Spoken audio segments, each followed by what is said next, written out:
ఒక వృద్ధుడు కర్రోతు పట్టుకొని బెత్లెహేముకి వచ్చాడు. ఆయన రాకూడదు, సామాన్యంగా ఎవరికి దొరకడు.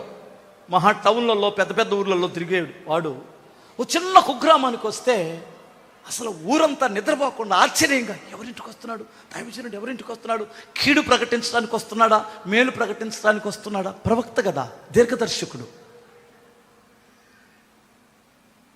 అయ్యా ఎవరింటికి వస్తున్నారని ఊళ్ళో ఉన్న పెద్దలందరూ వెళ్ళి దండం పెడితే యెషయా ఇంటికి వస్తున్నానండి అన్నాడు. పరిగెత్తుకుంటే ఎవరో చెప్తే ఆయన పడుతూ లేస్తూ వచ్చి ఆ పెద్ద ఆయనకు వచ్చి దండం పెడితే మీ ఇంటికి వెళ్ళిన తర్వాత మాట్లాడతాను పద, సీక్రెట్గా మాట్లాడాలన్నారు. ఇంట్లో కూర్చోబెట్టి మజ్జిగ తాగిన తర్వాత ఒక మాట చెప్పాడు, నీ కొడుకుల్లో ఒకడిని దేవుడు అభిషేకించమన్నాడు అన్నాడు. తండ్రికి ఎవరి మీద ప్రేమ ఉంటుంది? అది భలే, ఇంత ఈ సీక్రెట్ని కూడా ఇంత పబ్లిక్ అయిపోయిందో అదే బాధ.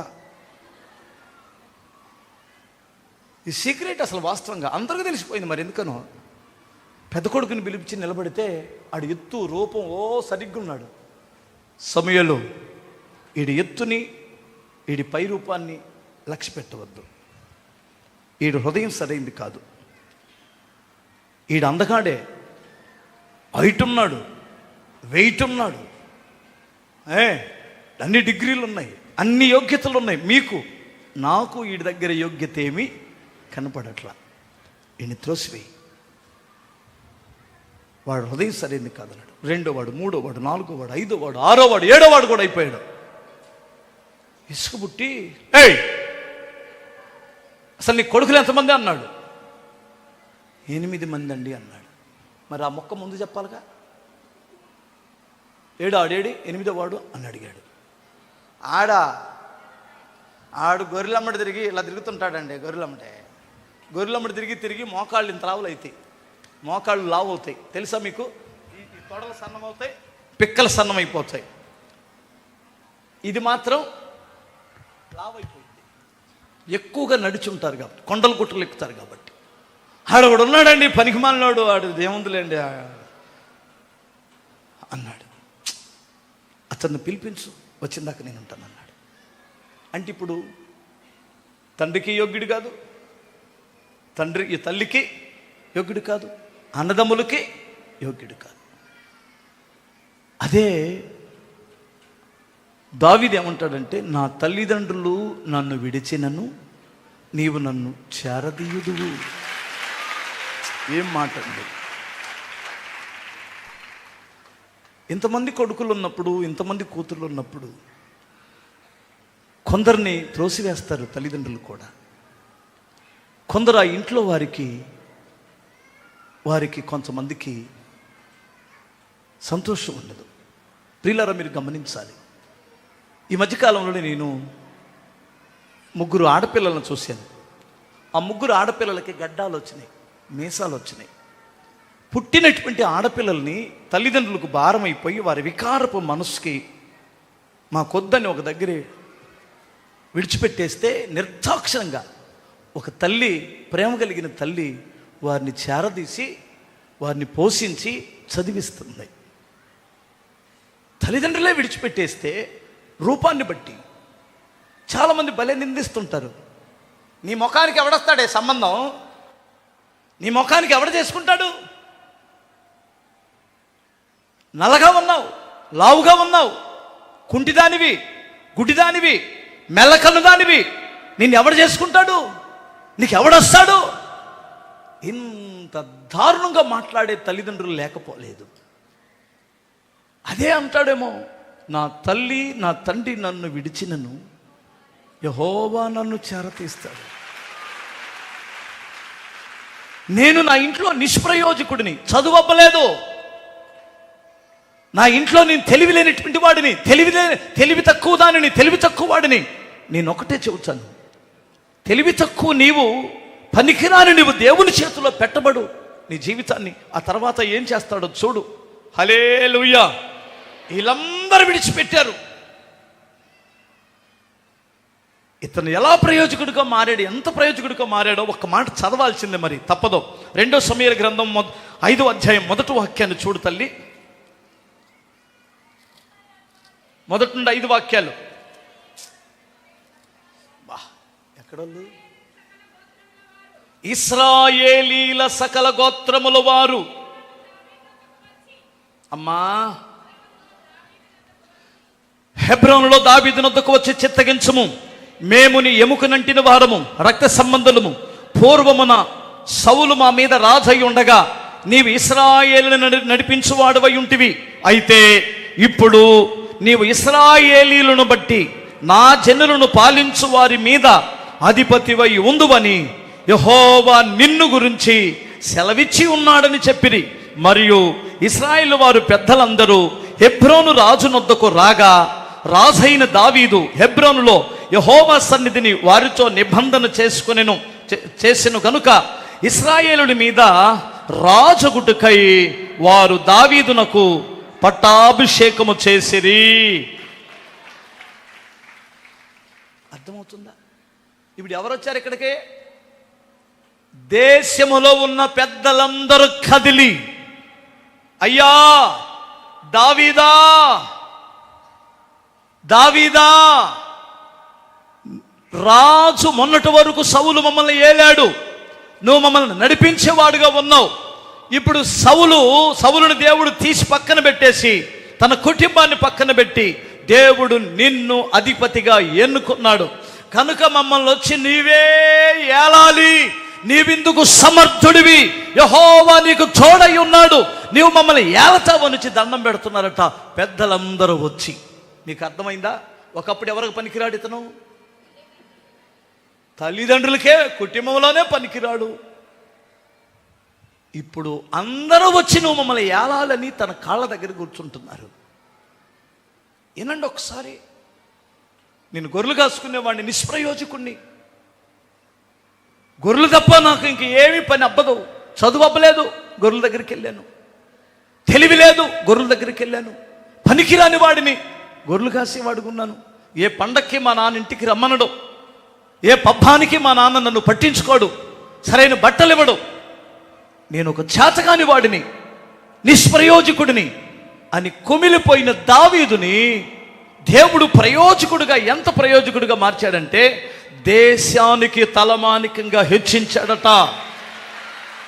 నేను చిన్నవాడినని, తృణీకరింపబడిన వాడినని, వెర్రివాడినని, ఏమండి నీచుడునని, పనికిరానటువంటి వాడినని కృంగిపోవద్దు. దేవుడు తలుసుకుంటే నిన్ను గొప్ప స్థితిలో హెచ్చించగలడు. హల్లెలూయా! సెల్ చూసేవారందరూ హల్లెలూయా చెప్పండి. ఆలు తలెత్తల.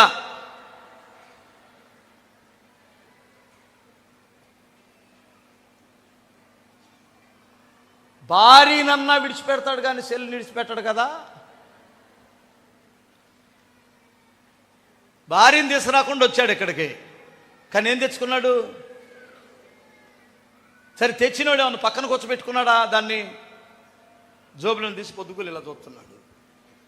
నువ్వు ఎలా ఆ ప్రయోజకుడు అవుతావు దేవుని సన్నిధిలో? నిన్ను ఎలా ప్రయోజకుడు చేయాలి దేవుడు? నీకు దేవుని భయం ఉందా? ఇప్పుడు దావీదు ఎందుకు ప్రయోజకుడు అయ్యాడో రెండు మాటలు చెప్పేస్తాను, కారణం ఏంటో. హల్లెలూయా! ఒక మాట చెప్పనా? దావీదు రెండు మాటలు తేల్చేస్తాను. దావీదు అంత పైకి రావడానికి కారణం, దావీదు దేవుని పిచ్చోడు. ఏం పిచ్చోడు? ఏం పిచ్చోడు? అర్థమైందా? భాష అర్థమైందా? ఒక్కొక్కడికి మందు పిచ్చి ఉంటుంది, ఒక్కొక్కళ్ళకి సోకులు పిచ్చి ఉంటుంది, స్త్రీలకి, అవునా? ఒక్కొక్కళ్ళకి సినిమాలు పిచ్చి ఉంటుంది, ఇంకా రకరకాల పిచ్చులు ఉన్నాయి. దావీదుకి పట్టిన పిచ్చి ఏంటి? తెగ పిచ్చి.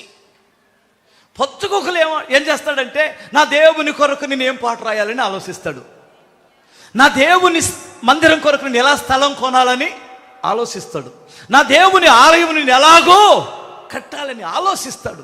తన గురించి ఆలోచించడు. నా దేవుడు నేను ఎలా కలుసుకోవాలి, నా దేవుడితో నేను ఎలా ఉండాలి, నా దేవుని సన్నిధిలో నేను ఎలా బ్రతకాలని ఆలోచిస్తాడు. అతన్ని ఎంటాడిన ఒకే ఒక భయం ఏమిటంటే, దేవుడు ఏమైనా దూరం అవుతాడేమోనని భయం. మనుషులు దూరం అవుతారని కానీ, డబ్బు దూరం అయిద్దని కానీ, పదవి దూరం అయిద్దని భయమే లేదు. ఏం భయం అతనిలో ఉంది?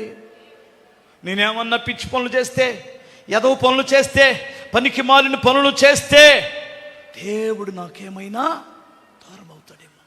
మీకు అర్థమైందా ఏం పిచ్చి అండి? మరి మీకేం పిచ్చి? మీకేం పిచ్చి?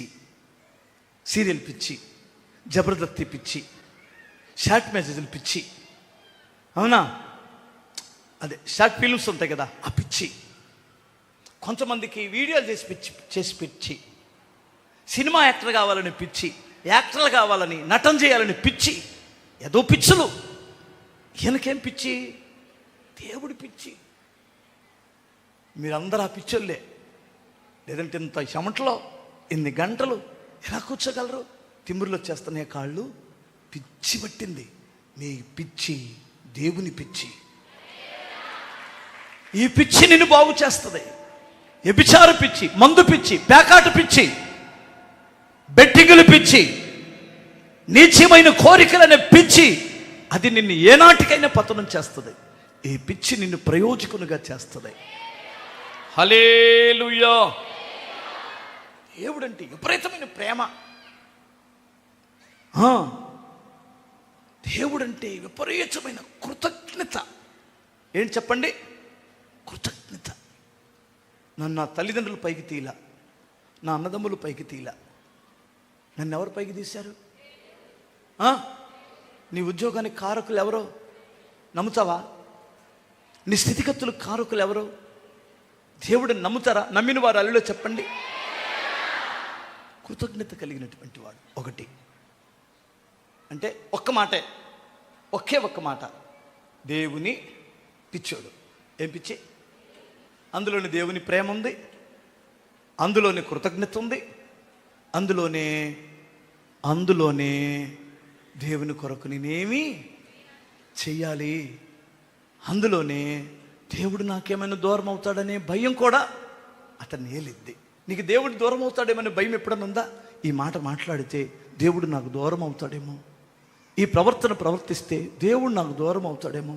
దేవుడు ఒక్క క్షణం దూరం అయితే, మన శరీరంలో నుండి మన జీవుడు దూరం అయితే మనం ఏమవుతాం? శవాలం అవుచిపోతాం కదా. ఒక మాట చెప్పన్న, దేవుడు ఎంత మంచివాడో, ఎంత మంచోడు చెప్పమంటారా? హల్లెలూయా చెప్తారా? ఎంత మంచోడు. ఎవరు మోసం చేసిన దేవుడు మోసం చేయడు. భర్త మోసం చేయొచ్చు, భార్య మోసం చేయొచ్చు, కన్నవారు కూడా మోసం చేయొచ్చు, కొన్నిసార్లు కట్టుకున్నవారు, కడుపును పుట్టినవారు కూడా మోసం చేయొచ్చు. చివరికి ఒక మాట చెప్పనా, నీ అవయవాలు కూడా నిన్ను మోసం చేస్తాయి. నా గుండె చెడిపోయిద్దా? నా గుండె ఆరోగ్యంగా ఉందనుకున్నావు, టెస్ట్ చేసుకో. కొంతమంది గుండెలు చెడిపోయే ఉంటాయి. నా కిడ్నీలను మోసం చేస్తాయి.